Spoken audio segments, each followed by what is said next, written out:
Open the meeting for Health and Human Services Oversight Committee for Friday, April 25th, 2025.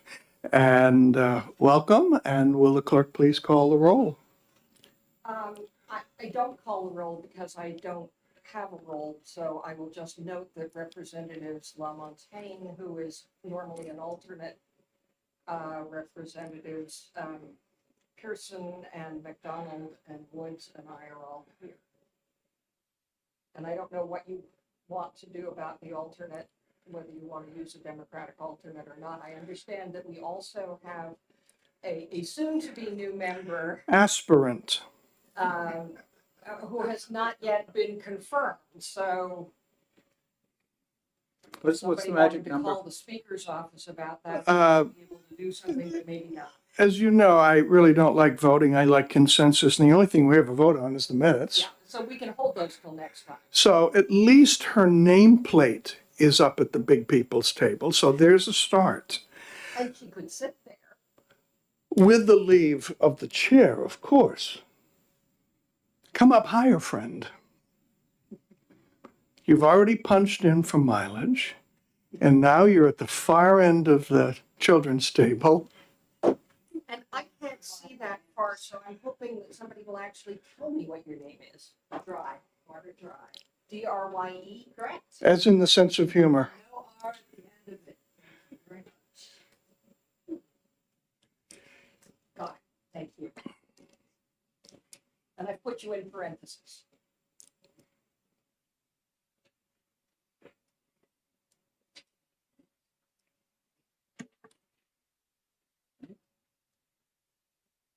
Don't we already have this? The word had to be corrected in the same pages.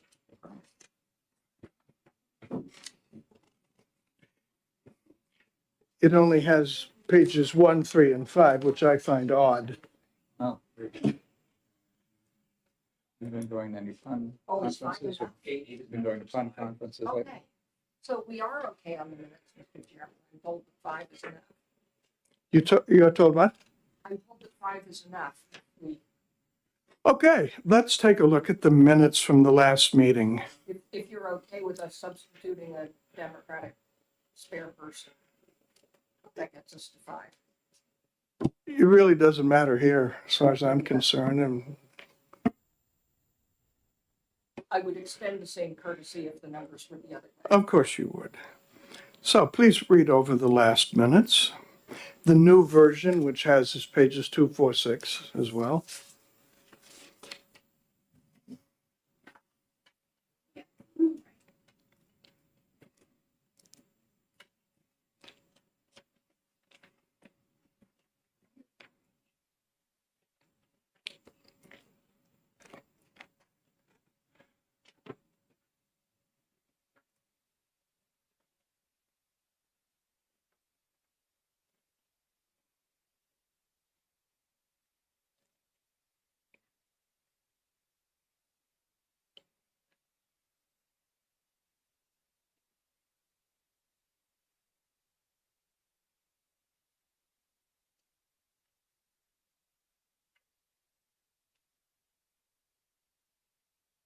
Oh boy, free stuff. I am the last for that, so saving the best for last. thank you. Good, how are you? Thank you. I need to. Look at this. Oh, pretty colors.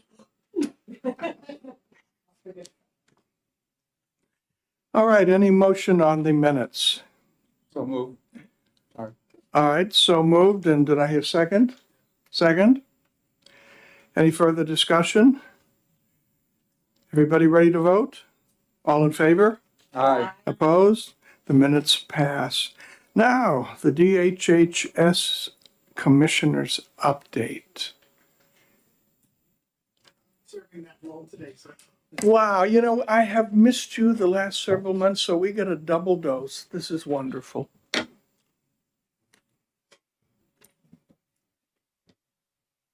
We will make sure you do get a Milbank Fellowship. You know that. Thank you. You're welcome. And fill it out right this time. Thank you. Can you hear me okay?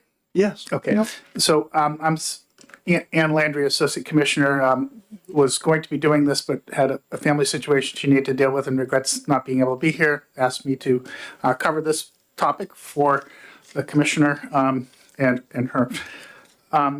So I know there's a lot of paper in front of you. I might want to identify the document as being titled New Hampshire Community Reentry Program.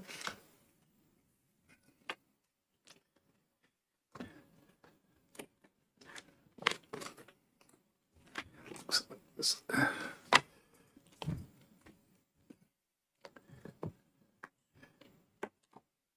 don't think I have it. It's the one that just came around with a big clip on it, yes? No, The smaller colorful Oh. ones. The one that said, it does say reentry. Okay.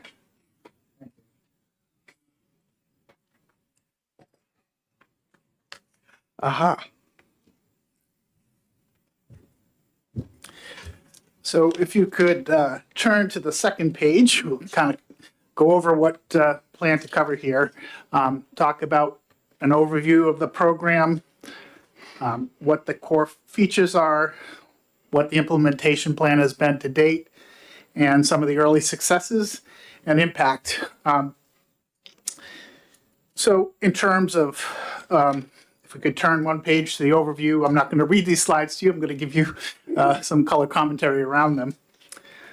Basically, I think many of you may be aware that the state has an 1115 waiver, which demonstration, which allows us to provide certain services that ordinarily would not be covered under a traditional Medicaid program.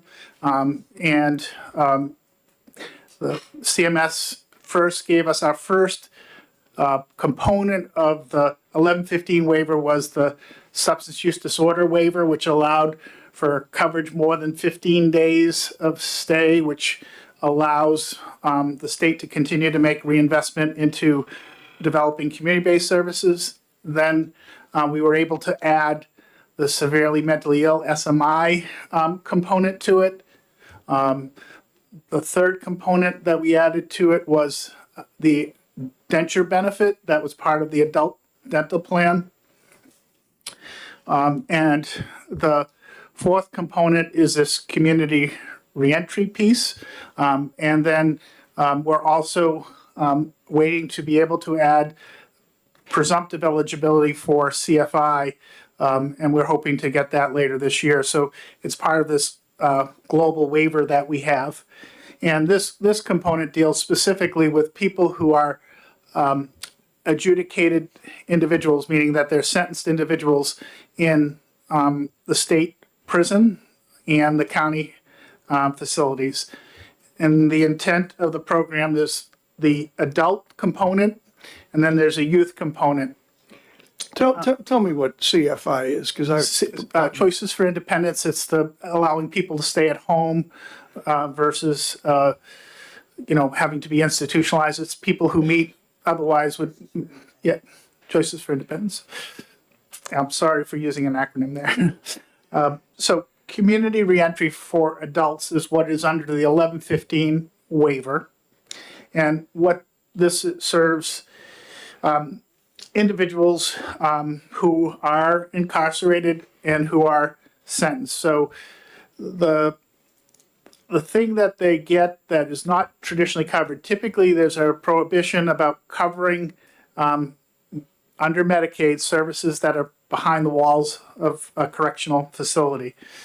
And this program allows for the first time, and there are many states pursuing this waiver, it allows for the first time to provide some benefits behind the walls and have Medicaid pick up some of those costs, which is good for states in terms of getting some federal share for services that constitutionally they're required to provide. Let me ask a question right there. That's Sure. a more big picture, because I've been wondering this for the 5 years I've sat here. Why aren't some or all of these things in Medicaid that one should have to get a waiver? And secondly, how many states roughly have waivers of different sorts?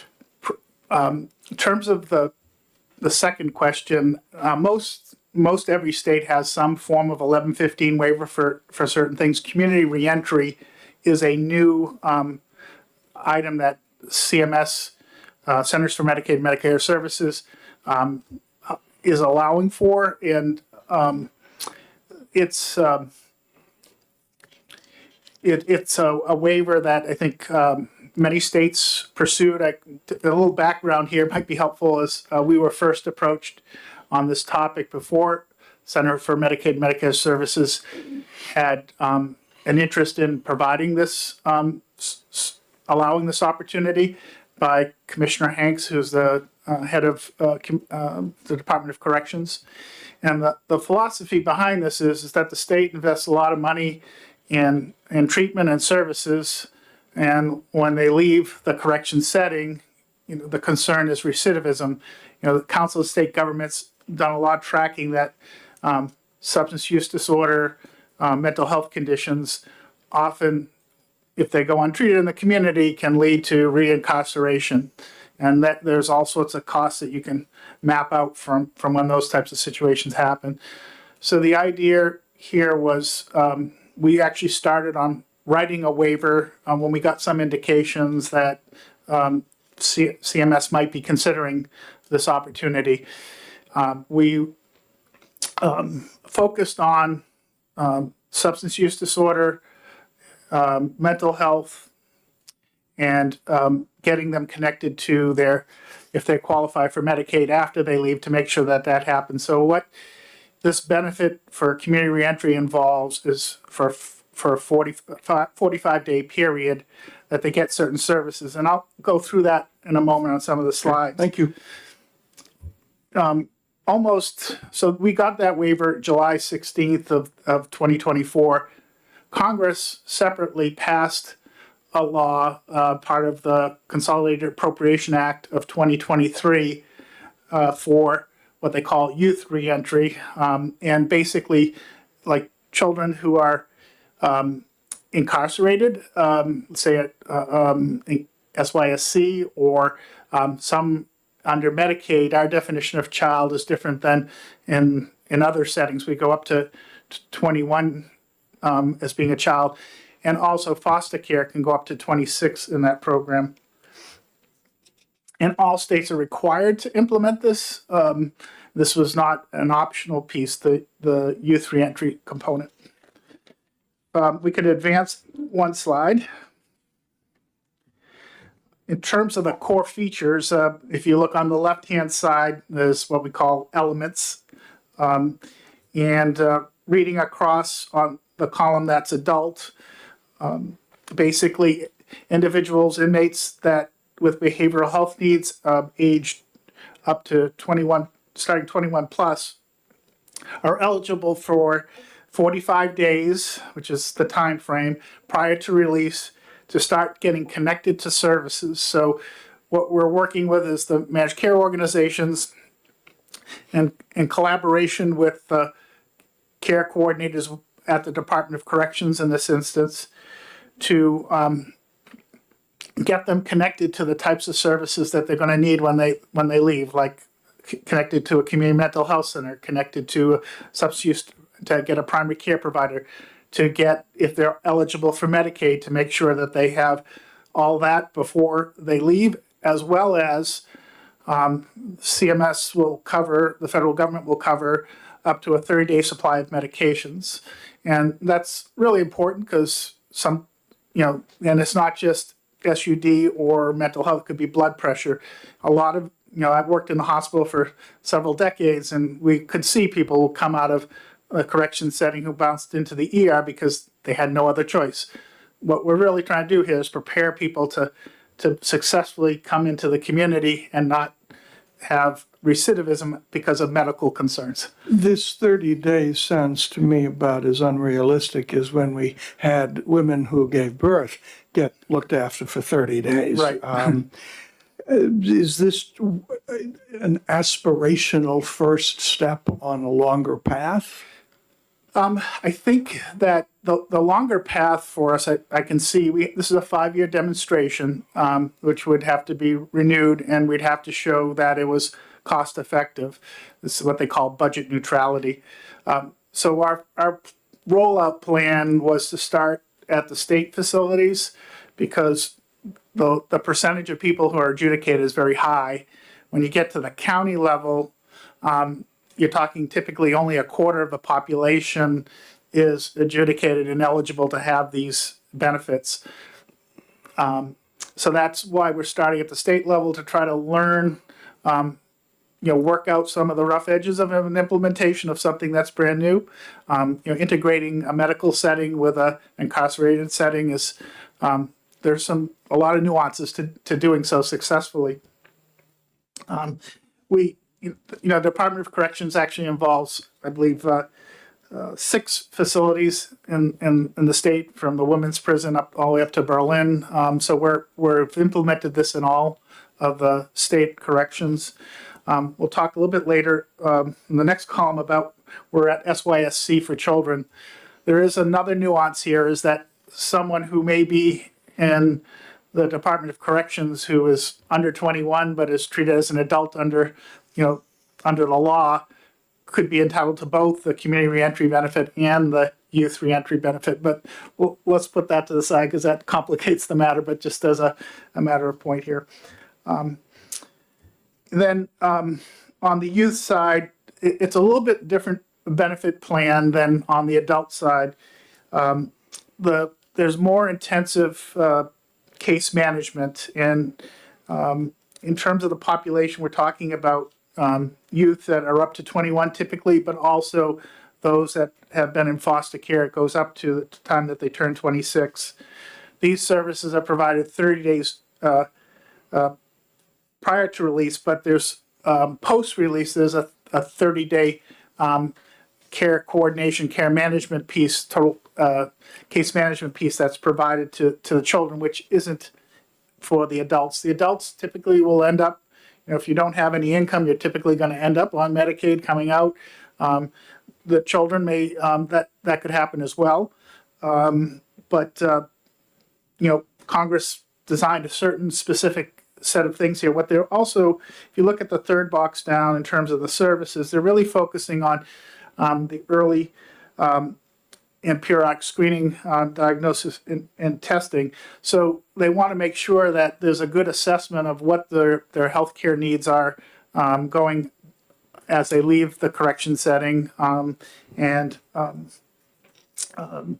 what they're entitled to all these types of screenings, which is more extensive on the screening side and a more complete holistic picture versus on our adult program, the focus is more on the mental health and SUD component. So in New Hampshire, that's kind of the focus, where we have a required focus federally there.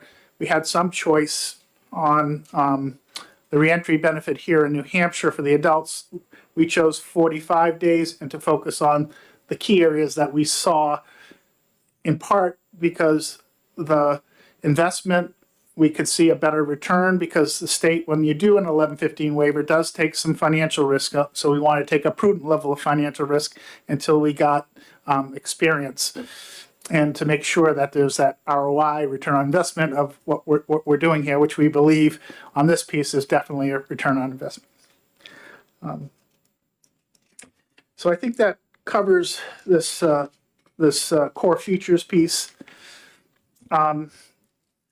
The next slide talks about sort of our rollout plan, and there's a lot on the page here, but I can sort of synthesize this down, is that we needed a starting point in where to enroll individuals. Where were we going to start the program? We had a requirement to start the beginning of the year for youth, and we wanted to lift up both programs together because some people could be eligible for both. but we had to get to the point where they're 45 days prior to release. So we took the first, if you will, few months here of identifying the population, making sure we had all the eligibility issues dealt with, and then starting in April, we started to have our first releases into the community. We've had at the Department of Corrections level, we've had 20 individuals, we've had 30 individuals enrolled so far, 10 of which have been released, and 20 that are waiting to be. And so while they're, during that 45-day period, we're getting the care coordination involved and connecting with the care coordinators in Department of Corrections, looking at and assessing the services that are required to be connected to a mental health center, primary care provider. There are actually some visits can happen, through telemedicine in between there typically to do the assessment piece. And then when they walk out the door, they have their insurance card, they have a discharge prescription, and they have a provider that they're already connected to. That's sort of what was in the phase of planning from the start of the year to identify the right population, to track them, to make sure we're working with individuals who fit the criteria, meaning they had a mental health or substance use diagnosis or concern. And then with youth, we're just beginning there at the youth center. We've had 5 people enrolled so far, 1 who has left. If you turn the page, you'll see a map of the United States, and you'll see 2 green features there. They're New Hampshire, as I said, was an early adopter of applying for this waiver. I think we were the 10th waiver issued, and we were the second to actually stand it up. And I think partly because I think our implementation strategy was not to try to do the whole state at one time, because we're not staffed to tackle that, but to start small and build out. We have met with every single county at this point to do an assessment, find out kind of what the unique features they have, so that we can then, from a readiness perspective, work over a period of time to work to implement these 2 programs in those facilities. And I think I misspoke earlier. There are 5 DOC state facilities, not 6, and the 4 out of the 5 have already been eligible to do so.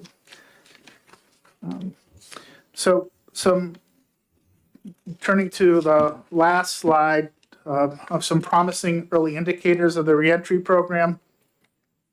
I think one of the things that on the left-hand set of boxes, I think the first box is really saying that some of the inmates were skeptical that we're really there to help them, and I think that what we've heard as feedback is as they've met with the care managers that are associated with the health plans, that they're feeling that they are helpful.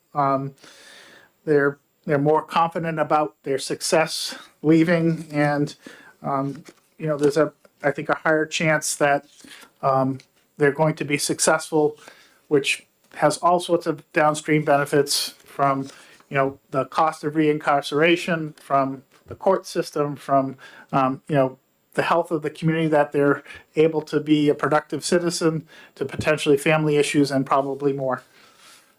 Some of the outcomes, one of our early wins was someone who was able to get some housing and employment among the first people that left, making sure that if they're in treatment, like say they were on methadone and needed that to continue, that being able to get there can be an issue if you don't have a license or a vehicle. And so making sure under our Medicaid regular benefit there is a transportation benefit.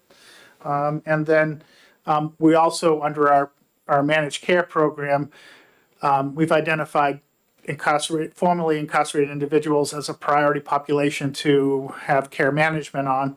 And again, I think having seen what happens when someone uses the emergency room as opposed to planned care, this is, I think, potential savings in the healthcare system. And I think the fact that there's a discharge prescription also saves costs for the correction system as well. And I think it's a win-win, and we're really excited about what it has to offer. I think we couldn't have a better partner than Commissioner Hanks, who I think really was very interested in seeing this come to pass, was an early thought leader on it. And if you look at the statistics for New Hampshire from that the Council of State Government has worked on for the state, that really SUD and substance use disorder and mental health conditions are really driving our recidivism rate here, and all sorts of costs that go with that. I'm going to ask what I often ask, and I think I've asked of you, that while I do believe that a well-crafted program spends money to save a lot of money, there are people who do not believe that. And some of them can be persuaded with real numbers. And I would ask, at the early stages of here, you are particularly sensitive to tracking that.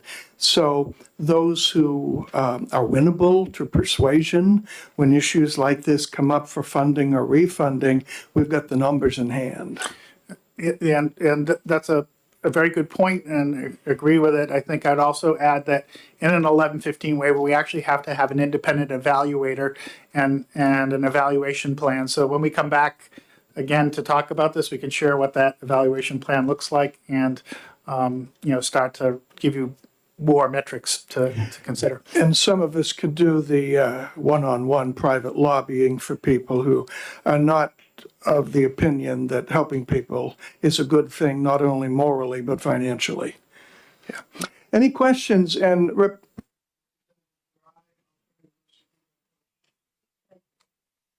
any questions? Representative Woods. Thank you, Mr. Chair. This sounds like a very good program, to say the least, and the ROI, I think, is obvious, and we'll see that. I'm kind of anxious to see where it's going from here. Could you give us an inkling of what you think might be the next step? Well, I think once we feel like we've have this SYSC setting and the Department of Corrections settings, working smoothly, we want to then start to work with some of the counties. And probably, I think realistically, we'll take on 2 and then maybe 3 and work out from there. We have a grant request into the federal government that if we're able to secure that grant, that will allow us to go faster. We do have as you know, a hiring freeze and such in the state government currently. So in terms of how far we can stretch ourselves and do it correctly is, I think, the challenge that we have to balance. Representative McDonald. Thank you, Mr. Chairman. In talking about the counties, I assume you'd go with the higher population ones like a Merrimack or a Rockingham or. I think that is possibility. I think population is definitely one factor. I think the other thing is sort of readiness and what is involved in integrating for that particular county. So that we may look at one larger county and one mid or smaller county just to have a balance. We haven't made a selection yet in that regard. I think we want to re-engage with the counties to, they may need to get approvals to be able to participate as well. So Sure. we certainly can share that. I have another question. Follow up. It's not really a follow-up, it's a separate question. And Separate question. And it could be, I'm not sure if you know the answer to this, but in looking at the 2 states, ourselves and California, we're so different in so many ways, size, region, demographics. Is it just by coincidence that we both did this, or is there a certain underlying factor that led us both to this I think direction? we have very different programs in terms of how they design their community reentry. There are a lot of states that are approaching it by implementing it all at once. I think what we had in common is rolling it out on a phase basis, as opposed to, like, they do a 90-day program, we do a 45-day program. They, I think, are more expansive than mental health and substance use disorder. So I think part of it is just that we were we've been thinking about this and planning for it for a long time, and I suspect California was as well. Some states, I know all the New England states, I think Vermont's, Maine, Massachusetts are all either have or will have this program being stood up as well. I think it also, there was, in some states, it may have taken a while for the corrections community to want to do this. We had the corrections community saying, we'd like to do this. They were very motivated to work with us in getting it going. I think that's, if a different commissioner, we could have a different situation, I think. Thank you. Representative Dry. Thank you, Mr. Chairman. I just want to put in a plug for Sullivan County, a forgotten part of the state. And I think your idea of doing a large county and a smaller one is a good idea because we have very different problems and solutions than a larger one does. Would that be a possibility? Yes, Sullivan County, I think, was a model in early substance use disorder treatment and among counties. I had spent, before being in Medicaid, I spent 9 terms in Laconia City Council. I know Belknap County modeled some of their services after what Sullivan County was doing. Representative Weber. And I'm sad to say that Representative Dry already stole my thunder because I was about to say the same thing for Cheshire County. And just to brag on my county, our Commissioner of Corrections is a psychiatric social worker, which I think is extraordinary, and I brag on it every time I get to. But I second her concerns with the West Country and the smaller populations, which may be an easier rollout. Yes, and I think another factor is sort of the provider community. I think Keene is a community where the provider community is very integrated with the correction system already, and that's another, sort of enabling factor. Representative Woods. Thank you again, Mr. Chair. And again, everything looks good, but it requires some funding. Do you anticipate difficulty for our funding, our meaning the program that you're talking about, but also where does the funding come? State for the counties, or the counties have to find their own funding? Is that going to be a stumbling block?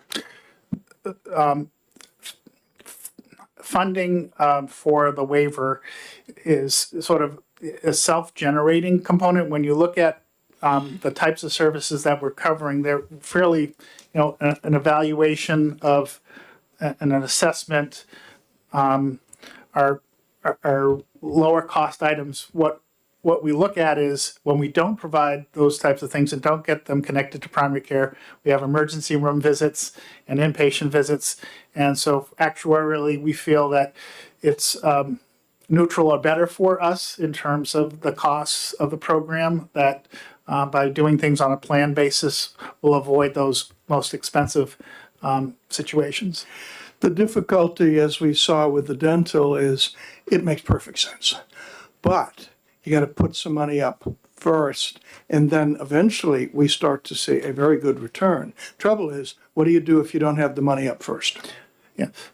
So I think we have been spending money on people who've been leaving incarceration, who end up in emergency rooms and other settings. And we feel like by starting small, we're not taking a very big risk either in terms of that. We also have some funding to support counties for example,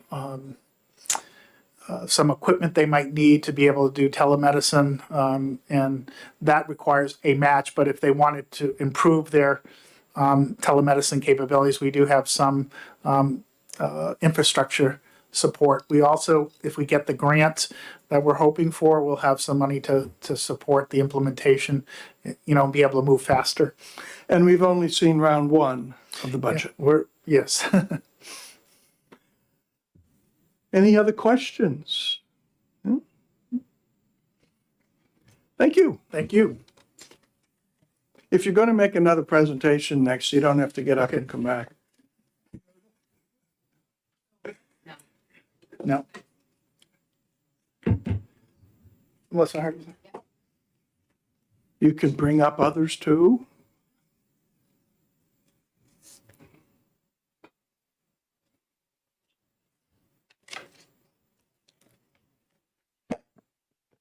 Good afternoon, Chairman Pearson and members of the committee. I'm Melissa Hardy. I'm the Division Director for Long-Term Supports and Services. And I'm here today to present to you the fiscal year 25 quarter 2 BDS waitlist report. So usually report on this quarterly, so you should be familiar. There's a handout that looks like this that you should have. As it relates to what I will be perfect, yes, what I'll be speaking about. Yeah, sure.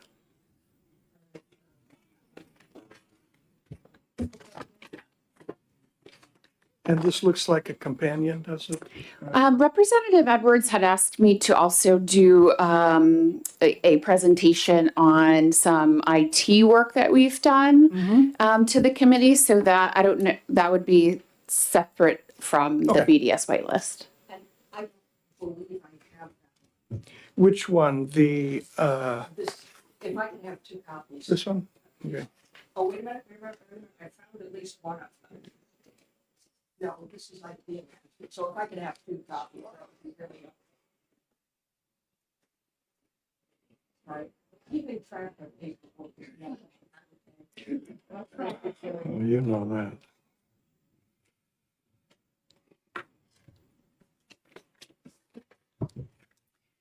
Okay, so starting off with the wait list, as you know, we currently fund 100% of the requests that come into our department as far as wait list for the developmental disabilities waiver, the acquired brain disorder waiver, and the children's in-home support waiver.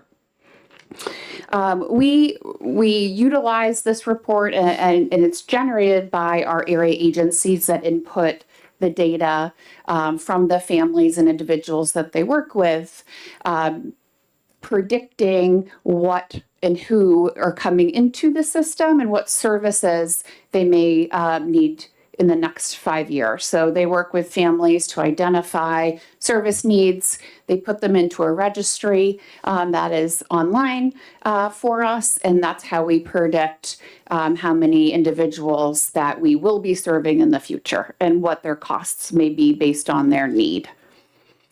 So for the developmental disabilities waiver, for quarter 2, there were 75 individuals that requested services, which we funded all 75.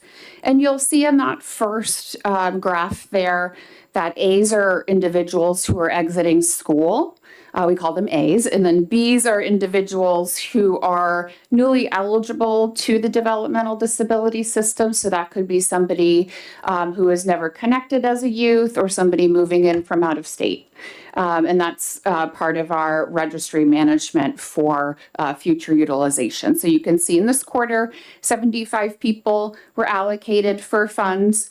Of those 75 people, 29 of those people withdrew their request for services. So you can see in that second graph there, or that second table, there were 9 A's. So those are, again, kids exiting, or children, adults exiting school. And we look at that number, which isn't surprising to us. Some younger adults choose to stay in school till age 22, so they might have services requested, but end up staying in school to complete their schooling through age 22. And then we had 20 Bs, so again, individuals newly to the developmental system, either moved into the state or new to services. We had 20 of those individuals withdraw their request for services. And again, various reasons could be they might have ended up on another waiver that we provide or another service that we provide. They might not start or need services for this quarter and start in quarter 3.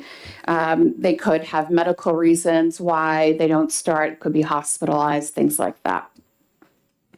So out of that, the remaining 46 individuals that were funded, 42 of them projected to start their services. And then if you go to page 2, Out of those 42, 30 individuals started services and 12 did not start services in quarter two. And we were able to break down the delay reasons why these individuals did not start in quarter two. 8 were because of Medicaid eligibility. So to be on the developmental disabilities waiver, you have to qualify financially and medically for Medicaid. And then 4 individuals, either the individual or the family requested not to start services. Any questions on the developmental disabilities waiver?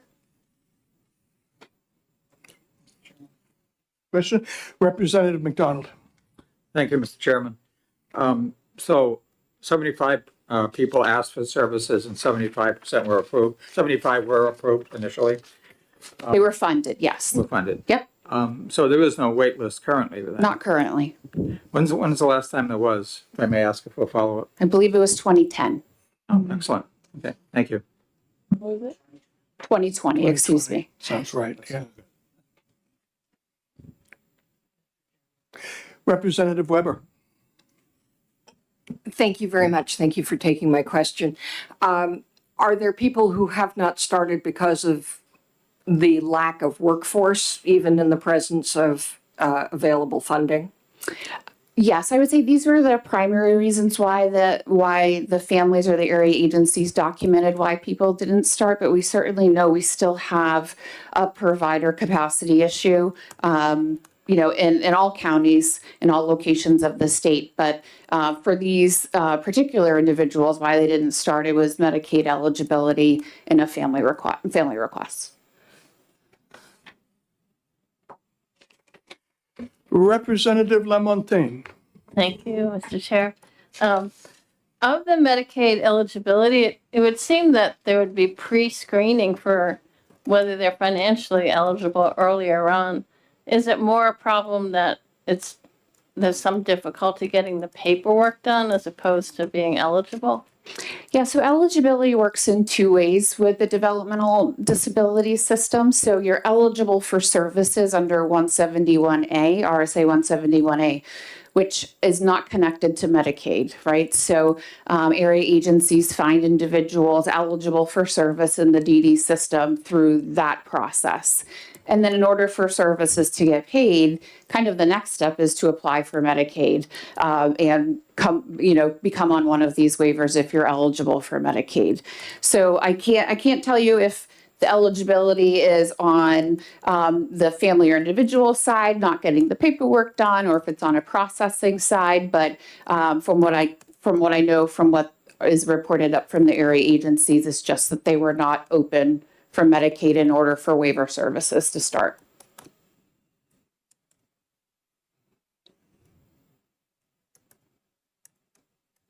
No further questions? Great. So our second waiver is the in-home supports waiver. So that is our children's waiver. In quarter two, there were 11 individuals that requested and were funded for IHS waiver supports. 2 individuals withdrew those supports, and we ended up allocating funds for the remaining 9, and all of those 9 individuals started receiving full or partial services. So again, that could speak to what Representative Weber talked about as far as partial services. It could be a vendor concern or capability, but they all started at least one type of service, in this quarter that they were funded. Representative Dry. Thank you, Mr. Chairman. Is this a pot that's divided evenly among 9? And then if 2 go, does the sum get bigger for the other ones? Or if 2 out of 11 don't take it, does the pot does the supply meet the demand, or is that just saved and reserved? Yeah, I would say it's saved and reserved for other individuals that may be waiting for either new services or enhanced services. This funding is for what they're requesting for services, through the area agency and their service coordination. Follow up. So it's already a known entity, quantity that they're going to need. Yes. Okay, thank you. Yes, they're funded at whatever their service level is requesting. Yes.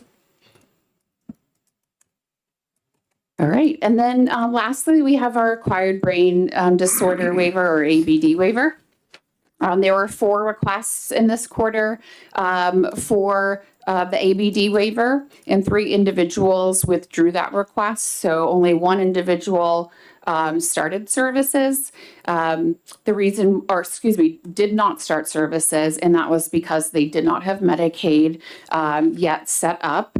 I do want to say that sometimes we see a mix of people on the ABD waiver crossing over to our Choices for Independence waiver that Henry just spoke about because of their medical needs at times. So we see people kind of accessing or applying for maybe the ABD waiver, but then actually utilizing the Choices for Independence waiver. But like I said, we had 4 people apply, 3 withdrew, and then we funded 1, but did not start services because their Medicaid was not open. Representative Woods. Thank you, Mr. Chair. Just for my own edification, give me an idea, what is an acquired brain disorder? Sort of in a sense, being 83, I might be qualified as an acquired brain disorder. I wouldn't characterize that. Nothing to do with age, but people who get into a motor vehicle accident and have a head injury, or people who've had a stroke who now have impairment neurologically. We do have some individuals who have substance use disorder that's had an anoxic brain injury, so had lost oxygen to their brain and subsequently has brain damage. So those are your acquired brain disorders. Yeah. In other words, it's not congenital. No. Anyone else? I want to say that when I came into the House in 2016, I spent quite a bit of time working with the DD community, less so of late. And the feedback I'm getting is much improved, especially in terms of people perceiving they are listened to. So thank you. Thank you. Good. Thank you.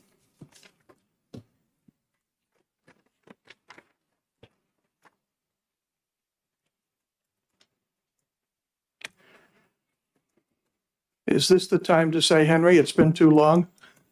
We're going to have to get more chairs and a wing table and a cup rack and something up there. They're going to remodel this just about in time for the garage to open. That's right. This time I'm up with a smaller slide deck and hopefully much shorter period of time. It's the Medicaid Care Management 3.0 contract priority areas. I got those.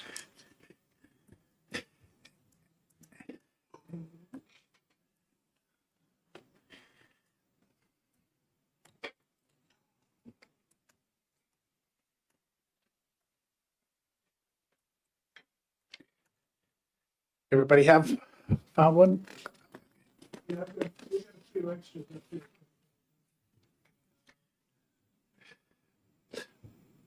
So if you kind of can think about what I'm about to talk about as sort of an introduction to the quality system that's behind sort of evaluating what I'm about to present, that will be Meredith and her team.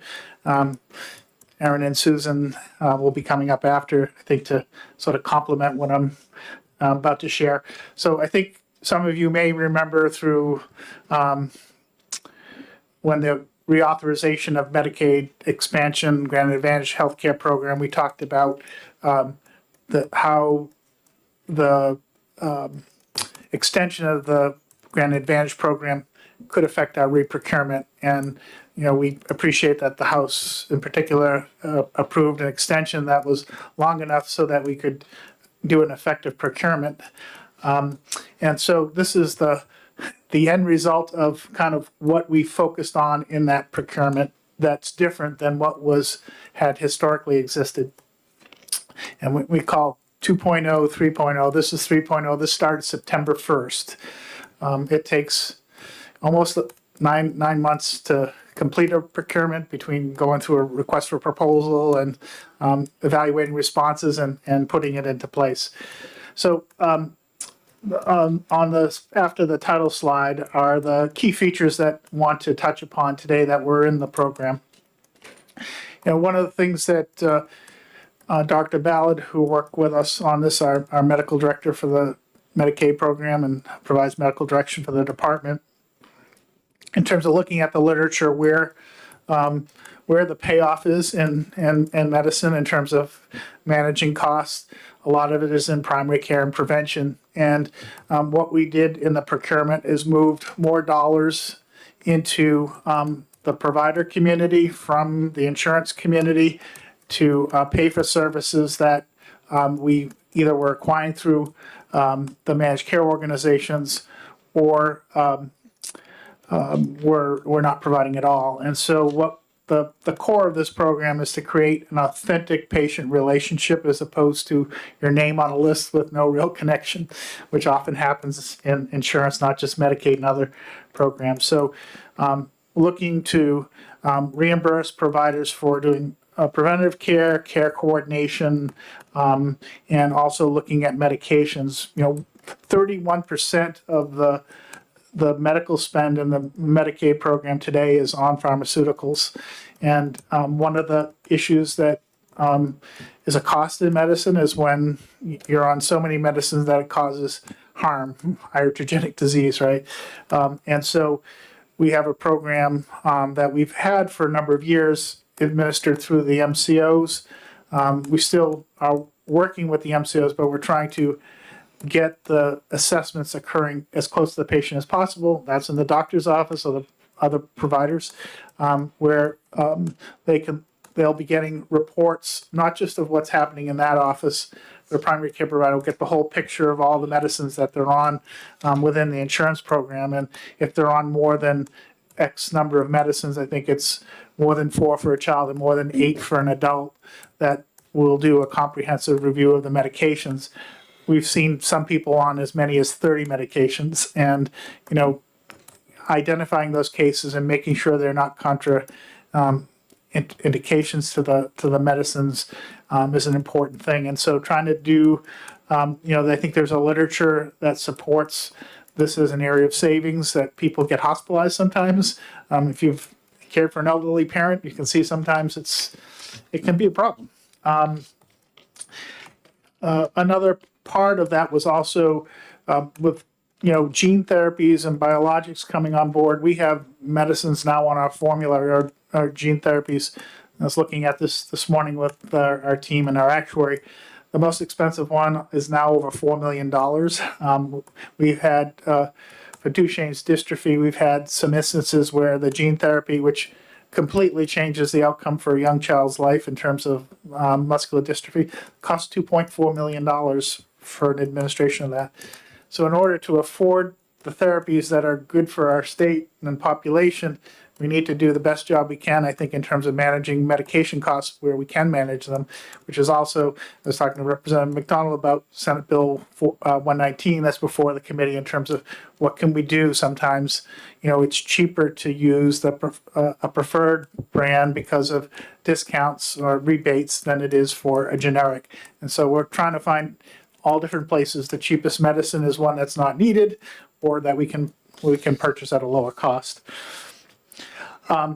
So the third item on this page is really a focus on care management. And what we found is that there are certain priority populations where we think we're going to have the greatest impact, that where the MCOs can have the greatest impact. That is, having them focus on that, and also having providers be able to get compensation for the work that they do in care coordination. Another large thing is, I think, the legislature's heard from the community mental health centers, their financial situation, with uncompensated care and the like. One of the things that we did in this reprocurement is we created a standard contract that was developed by the department, and we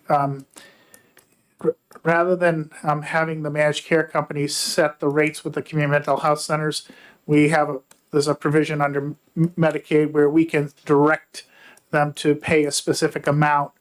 That way we know that in contract negotiations, there isn't leakage in funding from the legislature or otherwise. And so that starts September 1, and we estimated at the time that would produce about 6 million more in funding to the community mental health centers, or up to 6 million more existing funding. Certified community behavioral health I'm centers. sorry, could I? Was that community health centers or community mental health centers? Mental health centers. Mental health centers, okay, I just heard it two different ways. Sorry.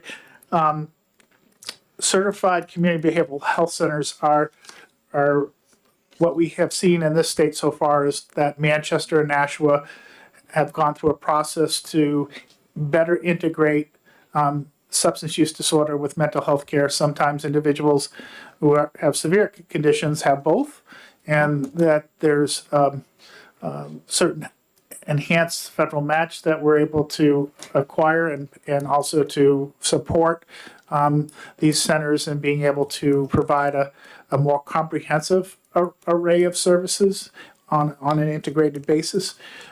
We have one other center that is hoping to start January 1st, West Central Behavioral Health, but it's something that we're hoping that others will be able to participate in as well. And then the big part, which you'll hear about next, is how we strengthened our quality program. And also in this iteration, we required each of the MCOs to have a specific person who oversees the brokers of transportation. It's still in New Hampshire and every other state. Non-emergency medical transportation is one of the more challenging areas to get right all the time. And so we've strengthened that. The next slide 3, is just sort of looking at the primary care and prevention model, all the components that are built into getting the result of future illness reduction. And again, I think, in the interest of time, I won't read the slide to you. The fourth page is the two changes we made in the pharmacy benefit management. We've provided payment on the left-hand block for the first time, reimbursement to providers for doing the medication reviews. We have upgraded the polypharmacy initiative. That's why I highlighted that one. For me personally, that's a passion I've had for a long time, having worked in the hospital environment for many years.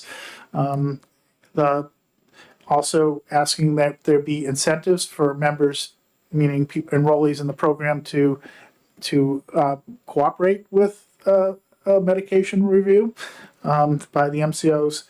And then also we do certain prescribing analyses with our actuary, and they have pharmacist actuaries who look at prescribing practices where we can continue to refine the quality of prescribing and formulary. And then on the high cost pharmacy risk pool, which I didn't get into very much here, but in the past, we had one or two items we would carve out of the managed care program because they were administered so infrequently that it didn't make sense to have it on a risk basis, because you'd have to give each MCO a risk component and it would be more expensive. But today, there's probably over 70 items of biologic or gene therapies that we cover. And so what we decided in this iteration was to create a shared risk pool with the MCOs to make sure everybody's engaged fully and making sure that these expensive therapies are utilized where they'll make a difference, and not they're too expensive to not use them in a situation. If you're spending a couple $1 million or more, and I think there were 66 items that were over $100,000, and maybe more than that even today, but trying to do a better job in getting ahead of what I think is going to be a continued explosion in terms of these high-cost therapies that have a high one-time cost but can have a major lifetime impact. And then we've talked already about the CMHC funding model. There's a little bit more information there. And in terms of how we try to strengthen the community mental health system through that restructuring. And I think I covered these points earlier in the presentation. And I know there are those behind me who need time, so I'm going to pass if you don't have any other questions. I want to thank you recently for getting 3% increase to family practice medicine. How you got that blood out of a stone, I don't know. And you'll remember after I got done thanking you, since that is one of my day jobs, I also informed you that our costs went up 7% last year. And I told you going forward, there are people ready to drop out. And I would hate to see that. I would also hate to have our assets seized for failure to pay our bills. So what do we do next? Well, I think part of what we did is expand. As I said, I'd be happy to meet with your practice and others. We've been meeting with practices all over the state to make sure they have awareness of the new areas of where a visit has components that can be billed for that likely may have been being done to some extent that now the primary care providers can be compensated for. And Thank you. some of it can be quite substantial. Representative Woods. Thank you, Mr. Chair. This is almost an aside, and we can maybe talk about this later. I'm very interested in the criteria used for some of the more technical treatments that are coming down the road. And I've been involved with that peripherally and others, but I'd really like to sort of have your input and how I can review that for my own benefit. Sure. It might be worth a presentation sometime. We have an advisory group and we have a consulting service on that. And That would be, for me, that'd be wonderful. I don't want to bog it down, but I mean, with more of the material, both AI creating medications and the CRISPR techniques that are being used to overlap with that, and then the criteria, because as you may recall, sometimes what looks like a good deal is with bone marrow transplants for breast cancer treatment, that got passed, but science wasn't so good. Thank you. Very good point. Seeing no further questions, thank you so much.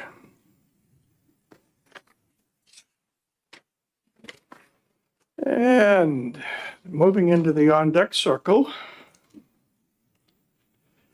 Let's see, no, none of you is Henry Lippman, I know that.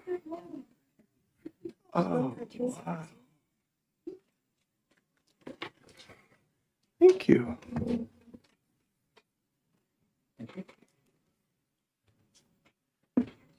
Medicaid quality strategy and priority areas.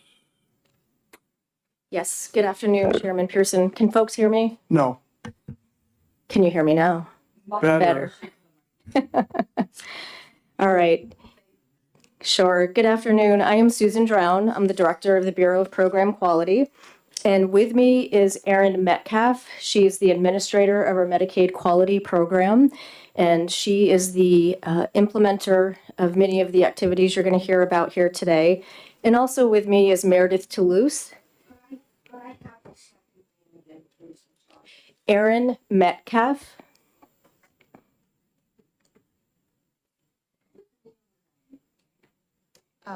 No, I'm not. Meredith Toulouse.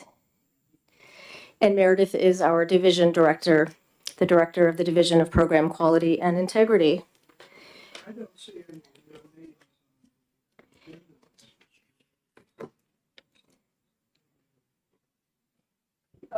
John, our apologies. That's okay. Okay.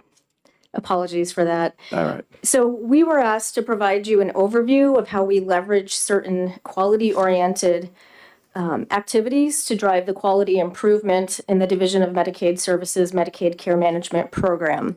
Some of what you'll hear is in addition to what Mr. Littman just presented.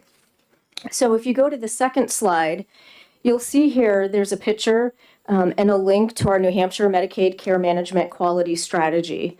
And this strategy is a requirement of the federal regulations. So all states that have a Medicaid managed care program are required to have a quality strategy. And it's within this strategy that we've embedded measures that align with the Centers for Medicare and Medicaid Services priority areas that you'll see listed here. So access, the network adequacy and availability of services to beneficiaries, the timeliness of access to those services, as well as beneficiaries that have a quality experience of care. And in addition to that, we align within our quality strategy to the Medicaid care management areas of priority focus. Some of those Henry just delivered to you. So you'll see on slide 3, 6 of the Medicaid managed care priority areas that we've aligned in our quality strategy are a primary care physician-based model. That again is what you heard Mr. Littman refer to as an authentic relationship between the provider and patient. So that aims to improve the overall health and well-being of the patient. The second one is MCO delivered care management to priority populations, which is a focus on care coordination and needed supports. So that can include such areas as chronic or acute medical and behavioral health needs. Polypharmacy, such as a need for comprehensive medication review for those patients who are prescribed multiple medications. The fourth one is promoting access and integrated care to behavioral health services. The fifth bullet, program integrity activities. So those are around timely detection of potential fraud, waste, and abuse. And then the sixth one is activities to strengthen oversight and performance of non-emergency medical transportation.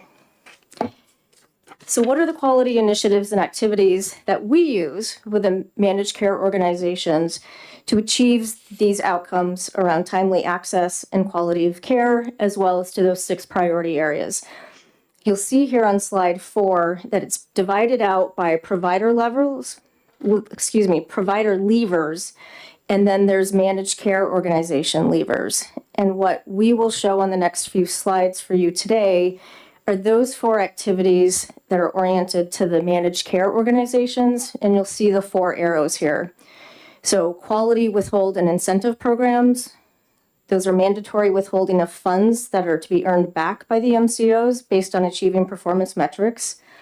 The second one is the performance-based auto assignment incentive program, which is an assignment of members based on process and outcome-driven goals. The third one is liquidated damages. Those are to induce compliance with contractual standards and delivery of quality services. And then the fourth one we'll speak to briefly is focused managed care organization quality improvement projects that are designed to achieve overall health outcomes within those priority areas. Representative Weber, please. I'm sorry to be a pest, but I'm not really getting the concept of what a lever is. So if you could back up and explain that to me, I'd be really happy. Thank you. Sure. So you'll see, if you turn to the next slide, slide 5, you'll see these 4 levers on the left-hand side. So they're activities and programs. So we can use the withhold and incentive program. We have performance-based auto assignment programs, liquidated damages, and performance improvement projects. So based on time periods, so there's can be short-term to mid-term performance periods that we want to institute, we can use one or multiple levers across those 6 priority areas. I'm going to jump in on the same question because I pronounce that lever. A lever is somebody who goes, a lever is somebody who goes away. And I'm trying to interpret your documents on the basis of dropouts of medical care or from MCO. These are levers, these are inducements. Thank you. And I think to yeah, help go ahead. clarify the question too, they're financial levers. Okay. With the exception, I think, of the What are the reports? Sorry, that we get the pips out of. Oh, that can be financial as well. So each of these would be financial incentives, either to, if you're looking at slide 4, either to providers for the first 3 there, the alternative payment models, provider incentive program, or directed payments, or that we use with the MCOs to guide their behavior and to hopefully create improvements. When you look at the 5 on the bottom, the quality withhold program, performance-based auto assignment, liquidated damages, quality performance improvement, or member incentive programs are different. So I am now really bewildered because I can understand the concept of a financial lever. I assume that it means that if you do really well, you get an extra incentive payment. And if you don't do well, you might get payment withheld, but still have to provide the thing, the service.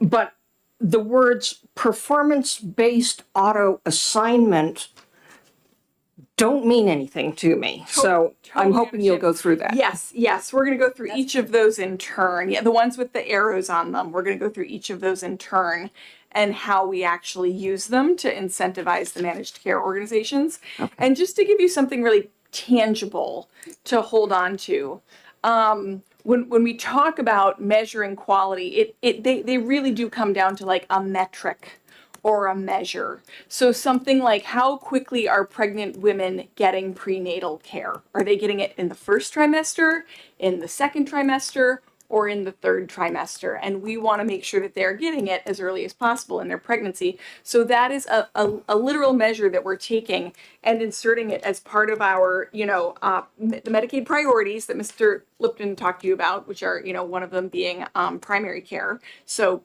pregnancy would be considered within that. We would be saying, how quickly are people getting this kind of care? And how do we incentivize our managed care organizations to make that happen as quickly as possible with these financial incentives? Does that help? Very much, thank you. Representative Lamontagne, while we're up. Okay, I just have another question trying to clarify. Would you say the provider levers are, is that oriented for Medicaid participants that are on fee for service as opposed to the MCOs, which are the different kind of package, like the Medicaid Advantage type package? So Grant this is not Advantage. fee for service. All of this None of is it. around the managed care, so the managed care organizations. Okay, thank you.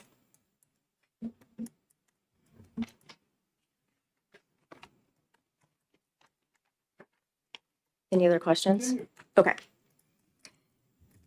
So we can go on to slide 6, and this is where I will go through each of those levers. The first one is withhold an incentive, and that is a mandatory program that all the MCOs are required to participate in. That's where the division, the department holds money back. So money is at risk if the MCO does not meet specific performance targets.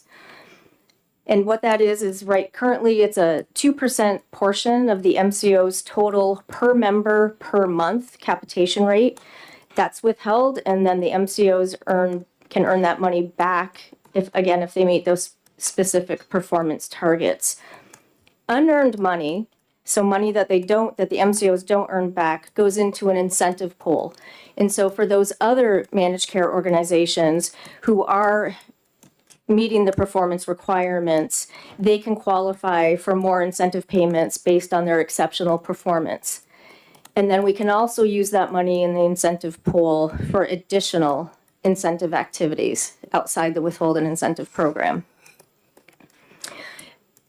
The incentive payments can be high dollar benefit to the MCOs, so therefore it can drive significant improvement. Especially, like I said, if an MCO does not perform and leaves money on the table, the other MCOs can have exceptional performance and earn that extra money. This program is based on annual performance over a calendar year. So it started for this year, January 1, will go through December 31st, and it's paid out in the following state fiscal year. So that's where we would refer to this as a midterm lever. And it's primarily uses metrics that are national sets of standardized metrics. So you'll hear folks refer to the CMS core set measures as well as the HEDIS measures. Again, those are collected nationally and used to drive quality improvement. We currently have 9 measures that are in the withhold and incentive, and of those, all but 2 are the standardized national HEDIS and core set measures.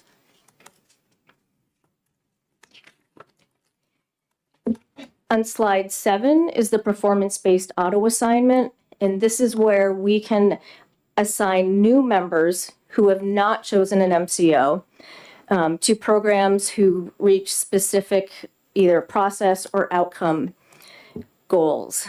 And again, this is voluntary, whereas the withhold and incentive program is mandatory. This is a voluntary participation program. It's of low risk, so there's really no money involved here that's withheld from the program like there is with withhold and incentive, but it's high incentive to these MCOs because they can earn new members into their plans. Awards here are monthly, so this is a shorter term lever. Shorter performance periods are typically quarterly, they could be monthly.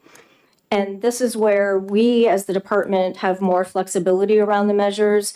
So we can create DHHS measures that complement the HEDIS and core set measures that we use in the withhold and incentive program. On slide 8 are the liquidated damages. These also are mandatory. Liquidated damages are one remedy for the MCOs that are non-compliant to their contract. These are based on categorizations of severity of their violation, and they are set forth in the Medicaid Care Management Services contract, which we refer to as Exhibit N. It's Exhibit N in the contract. So our bureau is responsible primarily for tracking and monitoring what you'll see here, data and quality performance standards around failure for the MCOs to submit timely or accurate data. We monitor if they fail to meet contractual performance standards for specific program or performance metrics. And penalties can be incurred for those violations, and they may be per occurrence or they may be per a time period. So it could be per week or per month. And with repeated violations, those financial penalties escalate. And then the last area here on slide 9 is performance improvement projects. These are mandatory activities, and the MCOs are required to complete 4 PIPs, 4 performance improvement projects during the 5-year MCO contract. And you'll see here, those 4 have to fall into these categories of 3 being clinical, 1 non-clinical, 1 has to be focused in substance use disorder. Another one is focused on performing low-performing HEDIS measures, so typically at the 50th or below the 50th percentile, the MCOs will do a performance improvement project. These typically last 18 months. Poor performing PIPs, so if the MCOs are not doing the activities that they are required to, or they're not meeting their goals, they can incur liquidated damages. And then on the flip side, for this current contract, if the MCOs show statistically significant improvement in their PIPs, they may qualify for earning back withhold money that's in the incentive pool.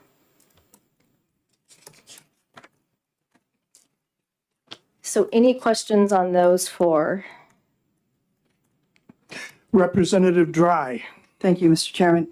Is there a chance that you might qualify for incentive, but the incentive pool would be empty? So yes, so if the 3 MCOs earn back all of their withhold money, then there's no unearned money that goes into that incentive pool. Okay. That has not happened to date. Okay, thank you. Yep. Representative Lamontagne. Thank you, Mr. Chair. Could you go back to slide 7 And explain to me the sentence about the 1,000 members who do not, average of 1,000 members who do not choose a plan when they enrolled in managed care. Sure. Does that mean they're just assigned a card and maybe never even are active at all in getting health care, or what does that mean? So when members newly come into the program, they are asked to choose a managed care organization. Many of those folks choose not to.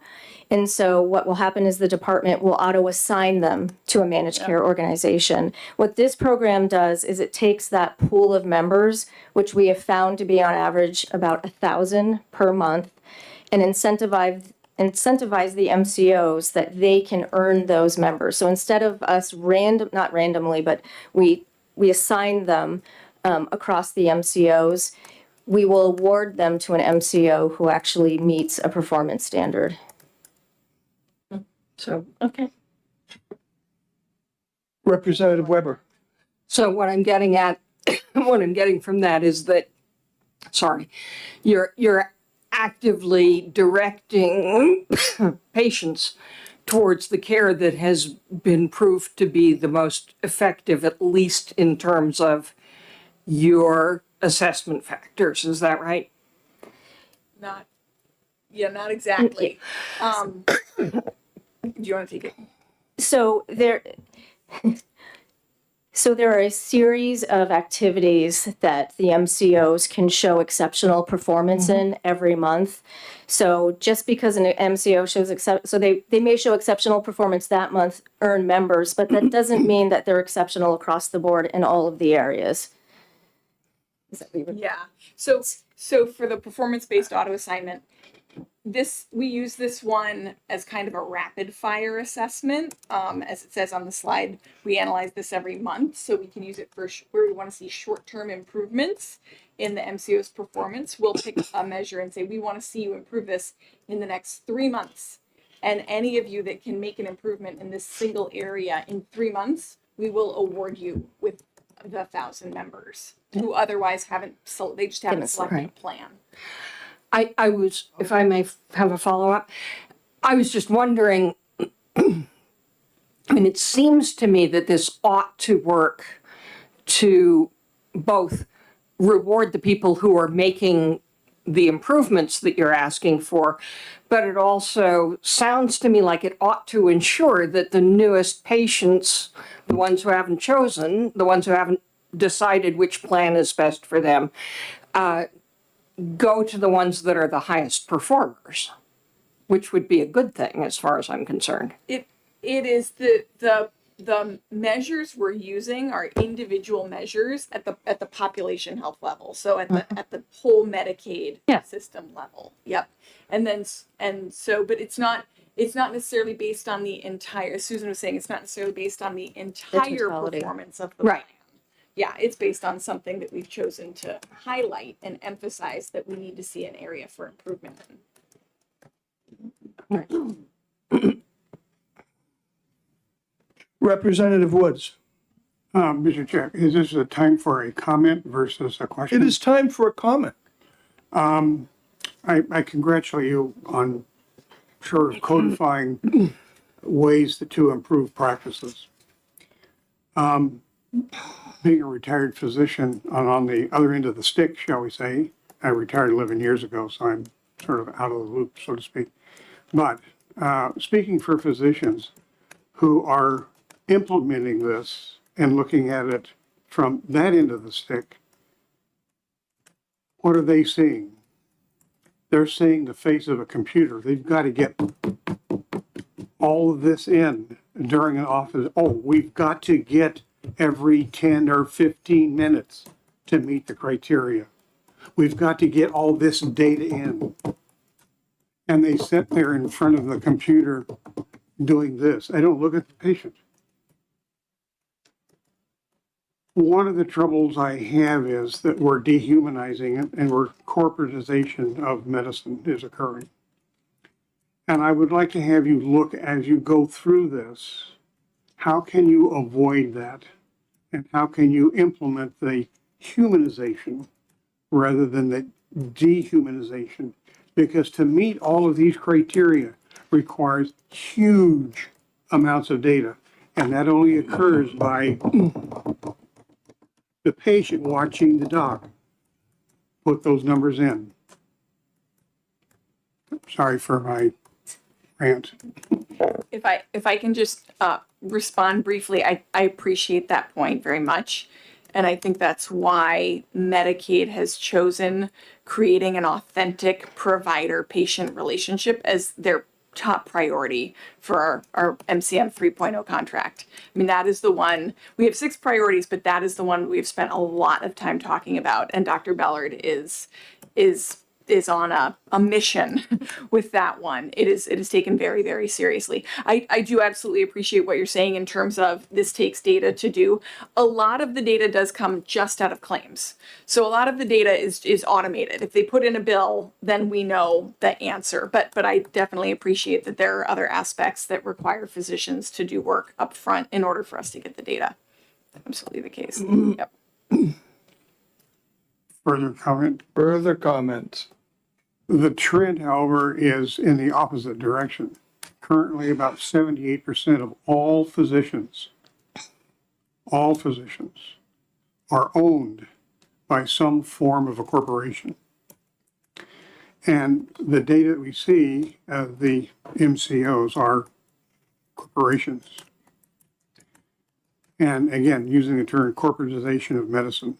And I appreciate trying to get a true doctor-patient relationship is really crucial.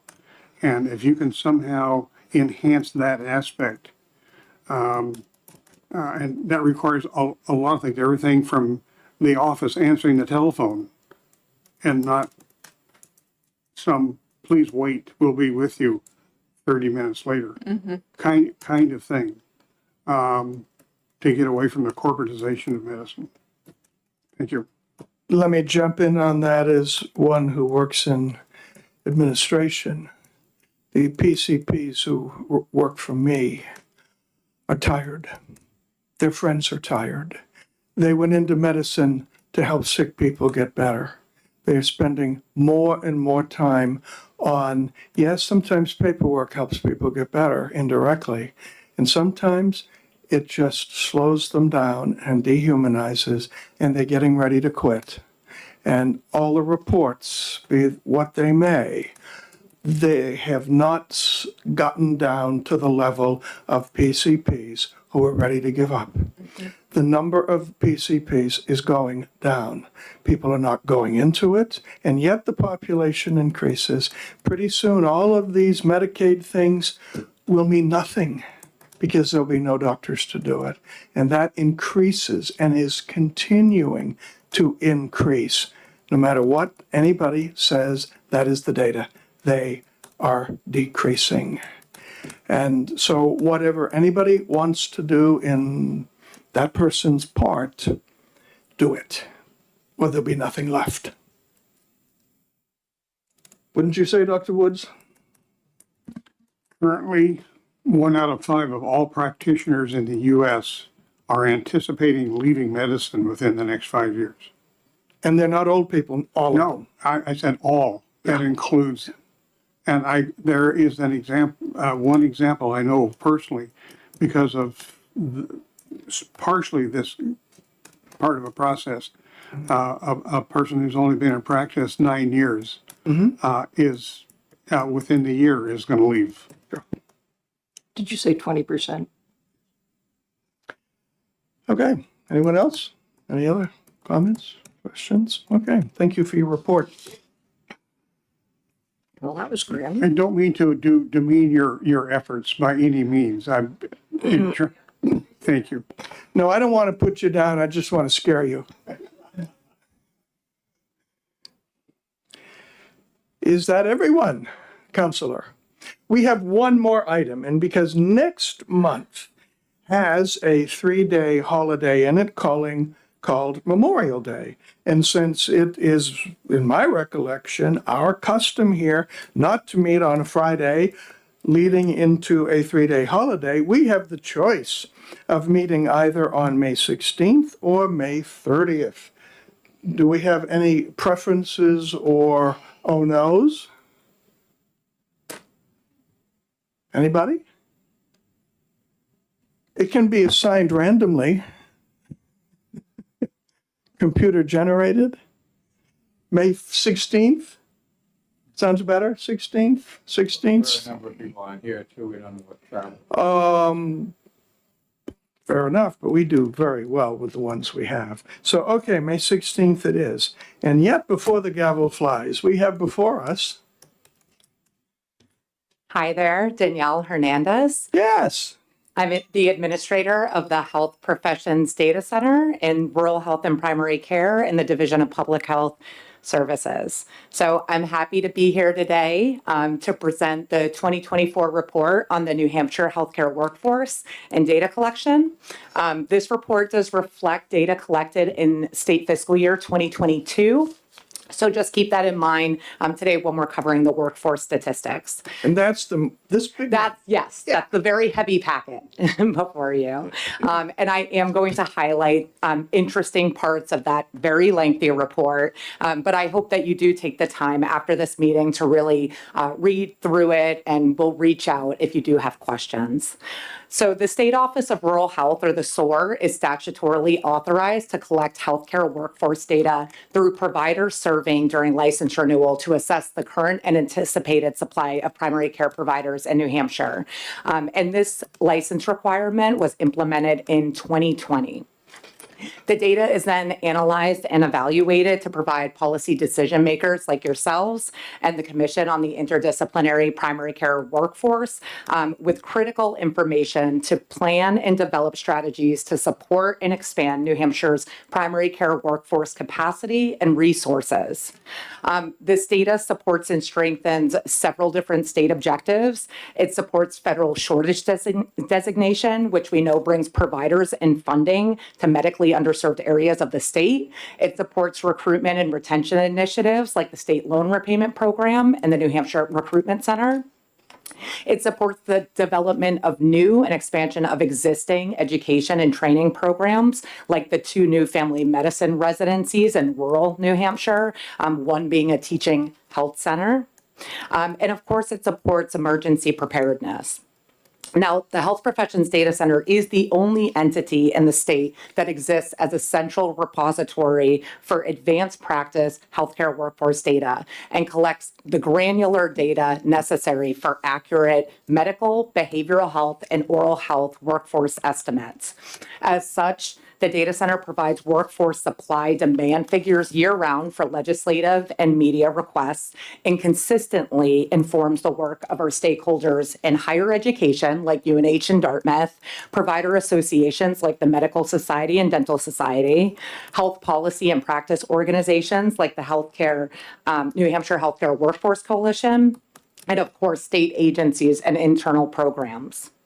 Provider supply and capacity data is informed by a number of metrics contained within this report, and that includes license renewal rates, workforce net supply changes, practice status, demographics, education and training, practice capacity like supply, specialty and hours, geographic distribution of our providers, patient access indicators like open panels for new patients and wait times, and then of course anticipated supply indicators like age, ties to the state, entrance into the pipeline, and then anticipated practice in 5 years. Now, geographic differences are analyzed by rurality and public health regions, or PHRs. And just a note that the Division of Public Health Services uses public health regions instead of counties to improve health outcomes for communities with comparable public health issues and priorities.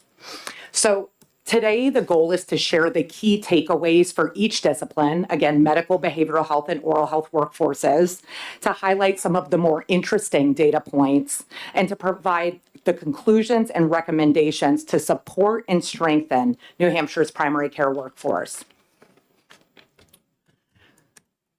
So before we cover the data, the workforce data today, I do want to share an exciting new development underway in our office. We are shifting from individual provider reports, which we've done since 2018, to a single comprehensive dashboard that will contain all surveyed providers and all years of data. So this will obviously provide us with a more complete picture, right, of the healthcare workforce across disciplines with the ability to conduct time trend analysis. And the scheduled release date for this is actually just right around the corner. It's at the beginning of state fiscal year 2026. So we're very excited about that. Okay, so let's first review the net supply changes of the workforces, which also serve sort of as a nice sneak peek of the general workforce trends that you'll hear about today. Okay, so if you could turn to page 11, and you'll see table 3 there, the net change of provider supply. So this chart contains supply changes of providers lost or those that didn't renew an active status license and those gained or newly issued licenses in state fiscal year 2022, according to the licensing list. This is the second year of this analysis and trends are consistent with last year's data. But just a note that this is the first year that we are including dentists here. As you can see, net change percentages reveal significant growth for several workforces, most notably, of course, our APRNs, which had a net supply change of 42% gains. Well, since my aunt was in the primary program when APRNs started, and I now employ a couple of them, I'm very interested about this. This is in 1 year? This is in 1 year. Where did they all graduate from? That's Are not, I do not honestly believe So- there may have been 800 in the graduating class. So Yeah. how do I get this number? Yeah, so I will say that it seems that these, even though the increases started sort of around 2019, actually pre-pandemic, you know, with the emergency orders that were issued during the COVID-19 state of emergency, there were great reductions to barriers for licensure and clinical practice, including telemedicine expansion that have now remained really in effect. So we're seeing significant benefit there. We see the same for mental health practitioners, not as drastically as APRNs, but APRNs, remember, as you know, do practice independently, right? They have a comparable scope of practice as physicians and can practice in a variety of settings. So that's sort of the advantage there and why we think, you know, there's just this big influx. I mean, the trends of APRNs, statewide, nationwide, reveal really that there's a ton going into the educational pipeline, to the training pipeline, to our rural areas, and we'll talk much more about that for sure. Well, that wonderfully circles around the answer. But if I went to APRN school for graduation and went to all of them, would I see about 600 of them marching down to get their diploma in that 1 year? So one of the other strengths of APRNs is that the educational pipeline is more accessible and affordable, right, than the physician pipeline. Does it explain almost 50% increase? You know, I'm not sure, but it certainly explains why we have many more APRNs coming in than we do physicians. Last question before I'm done beating this horse. How many APRN programs are there in the state? That's a good question. I'm not sure if anyone around the room knows that answer. I will say, from my recollection, there are a number, I want to guess 7 or 8 around the country. UNH, Riviere are popular ones. St. Anselm's College is another popular one. There are many others. And then we have great pipeline programs that I'll touch on in just a few minutes. So you will find this out and get back to me. Absolutely. I thought so. Okay, dead horse, go ahead. Okay, so we also see high gains for, yes, go ahead, Representative Wood. Representative Wood. Sorry. Just the number is impressive, but do you have any insight into the demographics in which these new ARNPs are practicing? because there's a lot of them who are per diem. So the number may go up, but they all may operate or actually be part of the true workforce one day a month. Or, I mean, I don't, do you have any sense of the demographic? Because with a pandemic, and especially with nursing homes and so forth, having short supply, that really increased the per diem requirement or need. But do you have any sense of how these are actually, in terms of meeting the needed workforce? You may have a big number, but it may not really meet the workforce. Yeah, that's a great question. And I will say that the survey is implemented during license renewal. So unfortunately, we don't get the first 2 years. But, you know, we will know, and we've sort of seen trends, right? This survey has been implemented since 2018. The requirement didn't come until 2020. But we can say that the APRN clinical practice for full-time or part-time, apart from per diem practice for APRNs, is much higher than physicians. Physicians sits around 70% for full-time, part-time practice, and APRNs are in the mid-80s range. So we can, of course, follow this and see how the trend changes. But yes, I would guess that, you know, many of them coming in, especially with the reciprocity rule of licensure that's come, maybe we will see a shift. We're not quite there yet. Could I just back up on the Representative 80%? Weber, I'm sorry. Go ahead. we're so eager. No, it's just that I can't get it down fast enough. I'm buying you time here. The 80% was, did you just say, tell me again what Yes. the 80% was? Yeah. So one of the first questions on our license renewal workforce survey is, what is your practice status as it relates to New Hampshire practice? And so are you a full-time or part-time clinician providing services in New Hampshire, or are you doing something else? Are you just teaching? Are you administrative? Are you per diem? Are you locum tenens? Are you retired even? So there's a number of different selection options to choose from. And what did the 80% represent? That was the full-time, part-time clinical practice in New Hampshire. So 80% are full-time. Yeah, full-time or part-time, correct. And it's more like the mid-80s range. I would guess 86 or 87%.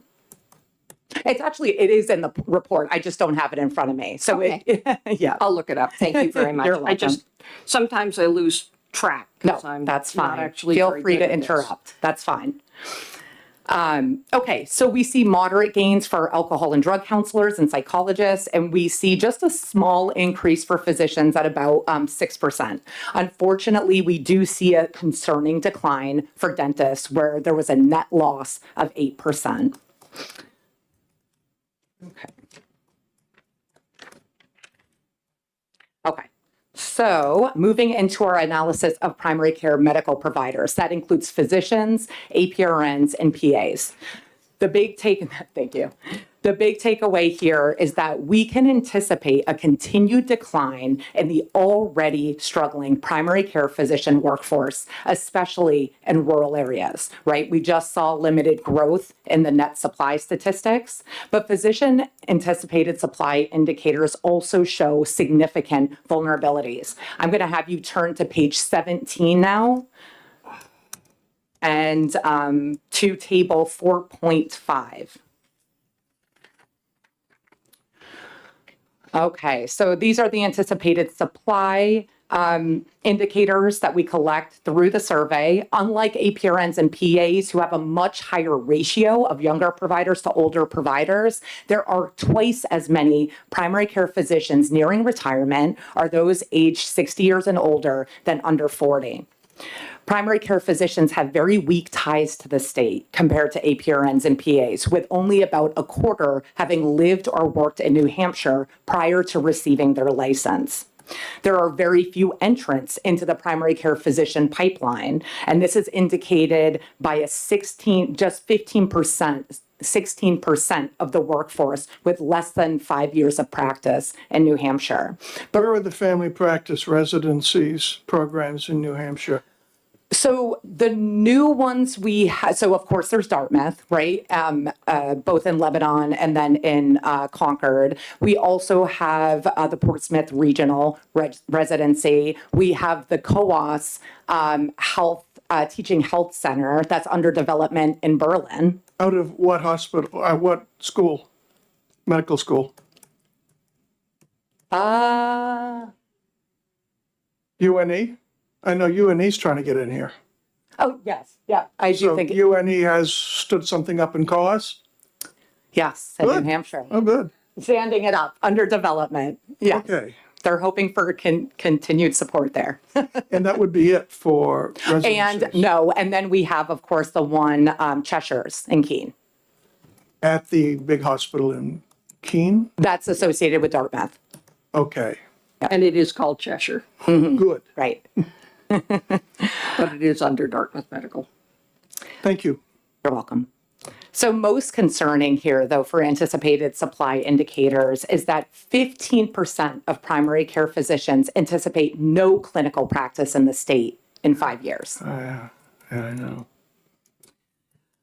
So access indicators also show constraints that disproportionately affect those seeking new primary care physician relationships, especially in rural.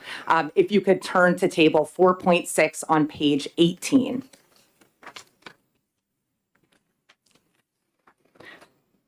We can see here that primary care physicians have the lowest new patient acceptance rates, with just 66% having open panels in non-rural areas and 71% in rural.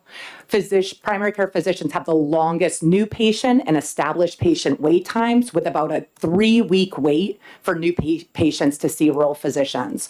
Whereas with APRNs, waits are much shorter, as we can see, with a median wait of 5 days and more consistent across rurality. We're about 2 years in my place. Ooh. Yeah. Yeah. Yeah. And we get some of the, we try to use median here instead of average because, right, we do see pretty wide ranges there and lots of, well, what were once outliers, not so much anymore. Okay, so physicians do have the lowest percentage. Oh, did you have a question? Nope. Okay. The lowest percentage of primary care practice in rural compared to other primary care providers. Only about 4% of total practice is in rural primary care of physician practice. Practice is highly uneven across rural public health regions, where it's severely limited in Greater Sullivan County and central New Hampshire. If you could turn to table 6.1 on page 22. So this table contains the provider to population rates per 100,000 residents. While physicians still do have the highest primary care rate per population in rural at about 47 providers per 100,000 population, this rate is actually a 20% drop from last year's analysis. Rates are now comparable to APRNs, despite physicians outnumbering APRNs by nearly 2-to-1 statewide. APRNs are the only primary care provider type with higher rates in rural compared to non-rural regions. So while physician supply statistics are concerning, as we've seen, the opposite trends we're finding for other primary care provider types, particularly APRNs, who demonstrate continued growth in primary care reinforcement. They have high net supply increases. They have high rates of primary care rural practice per population and more favorable anticipated supply indicators. The APRN workforce has the highest percentage of primary care providers. And the most significant data point, I'd say, is actually on the next table here. If you could now turn to table 6.2 on page 23.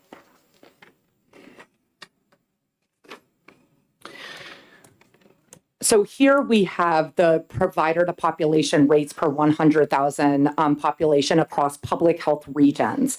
In the middle column here, we have the percentage of physician practice in parentheses, which tells us that APRNs, and to a lesser extent PAs, make up more than half of the primary care practice rates in all rural public health regions except for Upper Valley, where of course StartMed sits. While physicians make up more than half of the primary care rates in all non-rural public health regions. And really what this demonstrates is that, right, APRNs and PAs are essential primary care providers, especially in rural areas like Greater Sullivan, which have the lowest rates overall and the lowest percentages of physician practice. Without APRNs and PAs, these communities would be severely limited to primary care access. Go ahead. I'm lost again. Okay. I noticed that figure 6.1 on page 22 compares physicians and APRNs, but you referenced 6.2 on page 23, which just compares, Oh,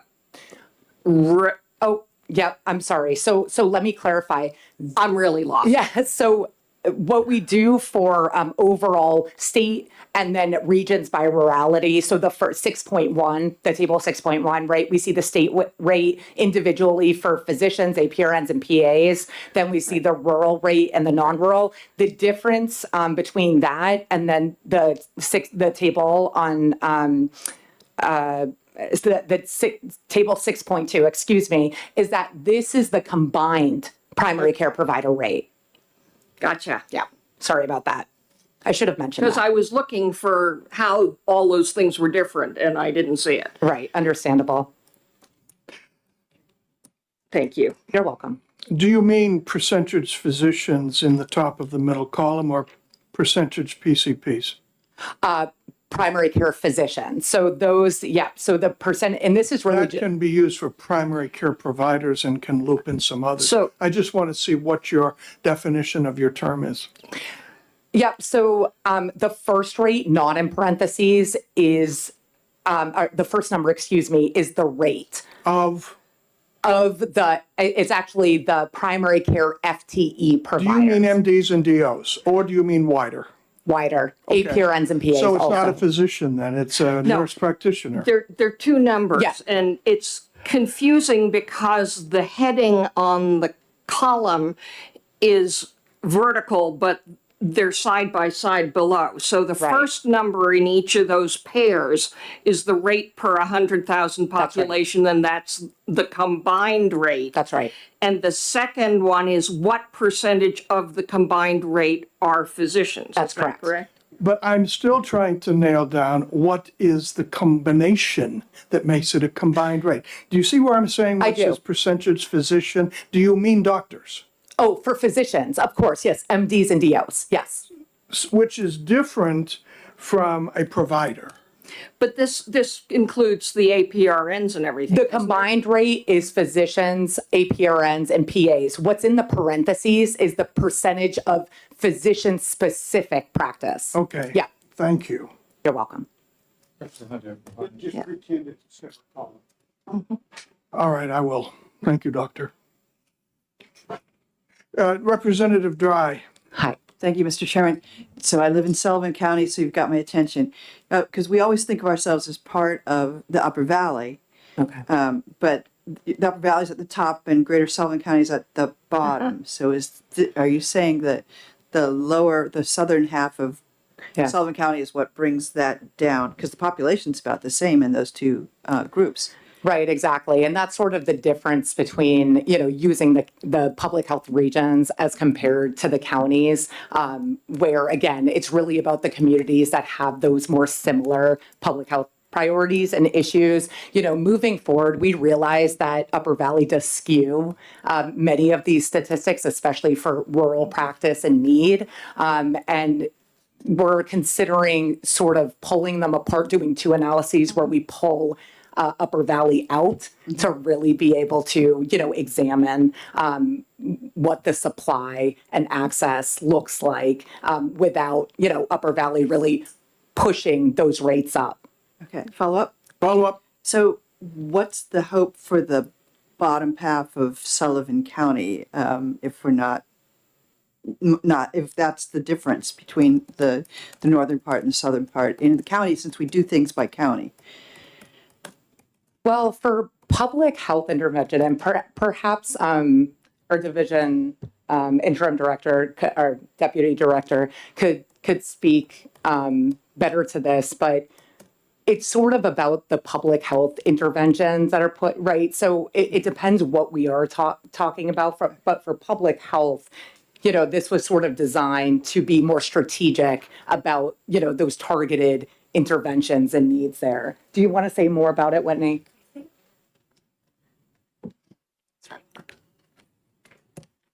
So the question originally was about what is the hope? Was that the original? Yeah, I'm going to say, I think that shows a big discrepancy even in a county. And as we work on that as a county, as a delegation, how do I look at this now?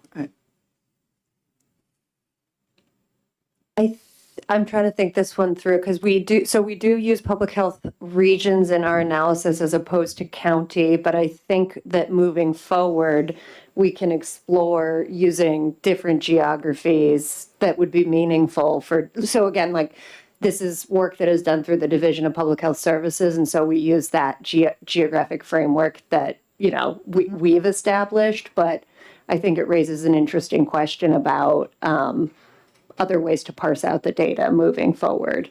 I don't know if that That could be helpful, yeah. okay. Okay, thank you. I just want to inform everybody that we are supposed to adjourn at 3, and we're not going to. And part of that was because of useless questions from the chair. It would be very helpful to me to go home and read all of this stuff. And maybe if you can give us a 5-minute wrap-up, invite you folks to come back when we will be armed with more sensible questions. That wasn't about you, Dr. Woods. So And I have if a you can hard give us a stop very 5-minute soon. closure here, Absolutely. So if I do, but do come back. I am happy to come back. And I also just want to say, Representative Dry, we are able to provide statistics in different ways, right? Different geography breakdowns. And I am happy, if you are more interested in that, in the comparison there, we're happy to provide it from my office. I would, it just She really looks caught my happy. eye. Yeah, she does look Absolutely. happy. Yeah, to do that. All right. In that case, I'm happy to come back for the behavioral health and oral health workforces then, but I absolutely want to get to the conclusion here and the recommendations, because this is the most important part of my presentation today. So if you go way back now, you're going to turn to page 6 of the executive summary. Which is what other number? And I apologize because we don't start numbering the pages until after the executive summary. You'll see a big blue chart. That's what you want to turn to. So it's on the 6th page. Okay, so let's see if we can do our remedial Sesame Street. And this chart is going to highlight focus areas, our state approach, and how it aligns with, that's it, commonly recommended Table of national contents? strategies. What's that? Is that table of, keep going. Literally 6 pages in. It's 6 pages in and it looks like this. You're looking for the one with a lot of blue on A it. lot of blue. Go blue. Very, Dartmouth, go blue. Okay, thank you. no, Okay. not the one with the map. One with the map on it. May have gone by. It's 6 pages. from Why the don't very you front. just Okay. go ahead and I'll catch up. Thank you. Okay, so how do we tackle, yes, there you go, you got it. All right, how do we tackle the issue of current and anticipated dentist, physician, and psychologist supply challenges, where we don't have enough now and we can expect to lose more without state intervention? Well, the answer is actually relatively easy. We need to ensure that there are opportunities for in-state exposure to the fields of practice, to education, and to training, because we know with certainty, as I'd say most of you around the room do, that clinicians are more likely to practice where they train, especially as it relates to rural practice and especially for New Hampshire natives in these communities. New Hampshire has made some great progress in this area with the development of several new residency programs in the last 5 years, including 3 family medicine residencies, as we talked about just before, 2 being in rural, 1 the COAS Teaching Health Center under development. We also now have the Harvard School of Dental Medicine's Rural Track Program. It was established in 2023 and partnered with states across the state with several in rural and medically underserved areas. This was spearheaded by State Primary Care Association. It sounds great, but I was reminded yesterday when I gave this presentation to the Primary Care Commission that it only graduates 3, or there's only 3 in the program. So we're not going to get 600 new ones out of it. We're not going to get 600 new ones, no. We do have other strong pipeline programs like UNH's Advanced Nursing Education Workforce, or ANU. This trains NPs in rural and medically underserved and vulnerable areas, and has no doubt contributed to the strong presence of APRNs in our rural areas. The New Hampshire Recruitment Center recruits primary care providers to New Hampshire and targets rural and primary care shortage areas. And the New Hampshire Area Health Education Center, or AHEC, offers rural learning experiences and team-based integrated care training to maximize reach and impact with our limited provider resources by integrating both clinical and non-clinical staff like community health workers, or CHWs, in the primary care setting.